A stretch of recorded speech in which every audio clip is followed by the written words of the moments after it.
Well, the Bengals fall to 1-4 after a 41-38 overtime loss to the Ravens. Joined now by local 12 Sports digital columnist Richard Skinner. And Skinny, this felt like as much of a must-win game as it can be without it actually being a must-win game. The offense certainly played like it. Yeah, no question. I mean, the offense has now rolled off 3 great performances in a row, and if you want to conclude Kansas City, probably a 4th really good performance in a row, but it still wasn't enough. I mean, they've scored in the 30s twice in the last 3 games and suffered losses because they just can't make that one play they need to make. And unfortunately for Joe Burrow, who said he had to be near perfect, he was until he wasn't and threw a big interception, and that proved really, really costly too. And yeah, it does, where the defense now has to come on the field, where the offense had a chance to close the game out.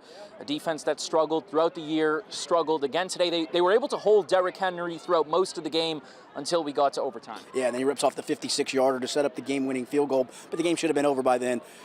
Zach Taylor got questioned about this. Joe Burrow got questioned about this. After the fumble recovery by Jermaine Pratt, you're on their 37-38, and they got real conservative. Run it 3 times.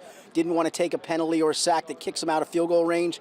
But Joe Burrow is having a day that was pretty doggone magical. He's getting paid an awful lot of money. I think I'm going to let that guy make at least a throw, if not multiple throws, to try to move it closer or into the end zone and not even have to worry about kicking the field goal. Joe Burrow goes for nearly 400 yards, his first career 5-touchdown game. They aren't able to get it done in the end. He said after the game that we're not a championship-level team right now. What was your reaction when you heard him say that? Yeah, I was a little surprised, but I think he's in that I'm searching for a win. Let us get some wins, and we'll talk about that. The flip side of that was Zach Taylor said he thought he still has a championship-caliber team on his hands. They're close, but close doesn't count for anything in this league. The sad thing is for them, they're 1-4, and that's a big hill to climb out of. To get to 10-7, which is the playoff mark, 9-3 against the rest of the schedule is not going to be very easy. You better be a championship-caliber team to pull that off.